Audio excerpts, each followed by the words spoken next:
Baik jamaah, kita kembali lagi bersama kami di rumah Mama Dede. Jadi memang untuk mengajari pasangan untuk belajar tentang ilmu agama tuh sangat penting, karena kalau kita berhidup berdampingan dengan ilmu agama, insya Allah akan minim keretakan dan pertengkaran ya, Betul. Karena agama kita agama yang sempurna. Semua permasalahan diatur dalam Al-Quran. Termasuk berkeluarga. Termasuk suami istri. Termasuk Rasul mengajarkan bagaimana jadi suami kepada istri, istri kepada suami, orang tua kepada anak, anak kepada orang tua, bagaimana berkeluarga. Semuanya diatur dalam Al-Quran dan Sunnah Rasul.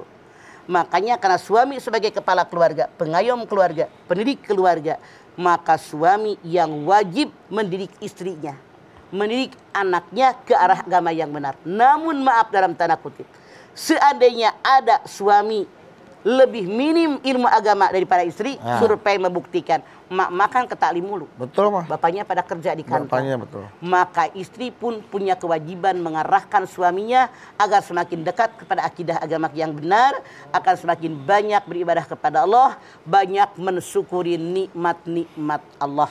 Jadi itulah kenapa dikatakan madrasatul ula. Seorang ibu guru yang pertama buat anak-anaknya. Ibulah yang mengajarkan bagaimana berbicara yang baik.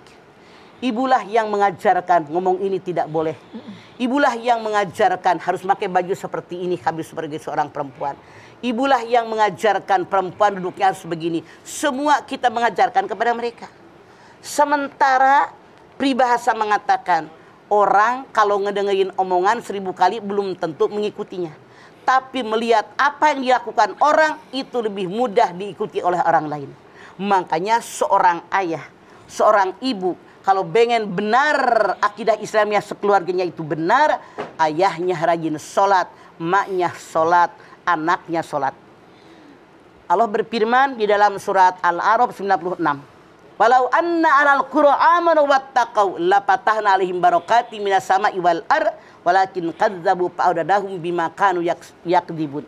Kata Allah dalam ayat ini, Allah mengatakan, kalau seandainya penduduk suatu negeri, suatu kaum, suatu desa dalam keluarga beriman, bertakwa kepada Allah, dibuka pintu keberkahan dari langit, amin. Dibuka pintu keberkahan dari bumi. Tapi kalau mereka mendustakan ayat-ayatku, na'udzubillah, azabku sangat pedih. Ini janji yang Allah berikan kepada kita. Dan kalau Allah berjanji, Allah tidak pernah mengingkari janjinya. Modalnya apa? Amanu wa taqau. Lidah kita orang yang beriman, orang yang bertakwa kepada Allah. Kalau dalam kita berkeluarga, seluruh anggota keluarga, ayah, ibu, anak-anaknya beriman, bertakwa kepada Allah Subhanahu wa taala, Allah menjanjikan dibukakan pintu keberkahan dari langit, amin.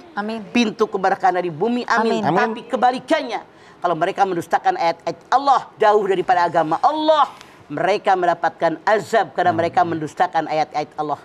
Jadi bagaimana caranya? Dekatkan seluruh anggota keluarga kepada akidah Islamiyah yang benar. Tanamkan dalam hati-hati kita ini, suami, istri, dan anak-anak, bahwa kita wajib mengikuti aturan agama kita, Al-Quran dan Sunnah Rasul. Ajarkan kepada anak, suami, istri, keluarga kita, tujuan hidup kita yaitu tiada lain mengharapkan ridho daripada Allah Subhanahu wa taala.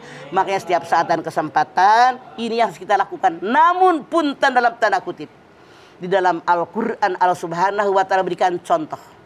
Ini dunia. Dunia ini adalah sangat variatif. Keluarga. Ada keluarga yang utuh.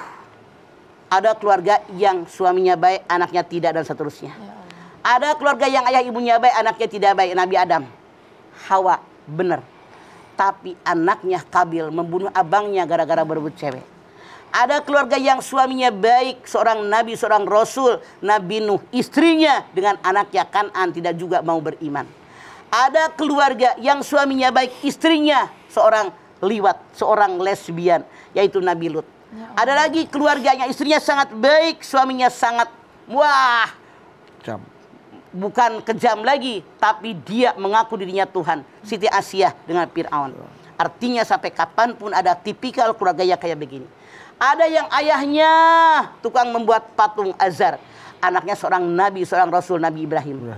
Ada suami istri baik, anaknya semua baik, Nabi Ibrahim. Siti Sarah, Siti Hajar, semuanya baik. Anaknya Nabi Ishak, Nabi Ismail, semuanya baik. Ada juga keluarga yang maaf dalam tanda kutip semuanya buruk, yaitu Abu Jahal. Artinya sampai datang kiamat ini ada. Tapi kita punya kewajiban menjaga keluarga kita di para api neraka. Masya Allah, makanya Anda lihat di dalam surat Ali Imran 104. Wal takum minkum ummatu yad'una ilal khair wa ya'muruna bil ma'ruf wa yanhauna 'anil munkar. Ulaika humul muflihun. Dalam muncul di antara kalian ke permukaan yang mengajak orang berbuat ma'ruf, mencegah orang lain berbuat munkar, mereka orang yang beruntung. Artinya dalam ayat ini, kalau kita pengen jadi orang beruntung, saling mengingatkan. Suami mengingatkan istri dan anak-anak, istri mengingatkan suami dan anak-anak, anak pun harus mengingatkan orang tuanya. Maaf kalau seandainya suatu saat orang tuanya lalai daripada akidah Islamiah yang benar. Semua saling silang. Ini yang dibutuhkan oleh kita. Maka keluarga utuh yang kita harapkan akan diberikan oleh Allah Subhanahu wa taala. Keluarga samawa, sakinah, mawaddah, warahmah. Insya Allah dalam genggaman kita, amin. Insya Allah, Masya Allah. Jadi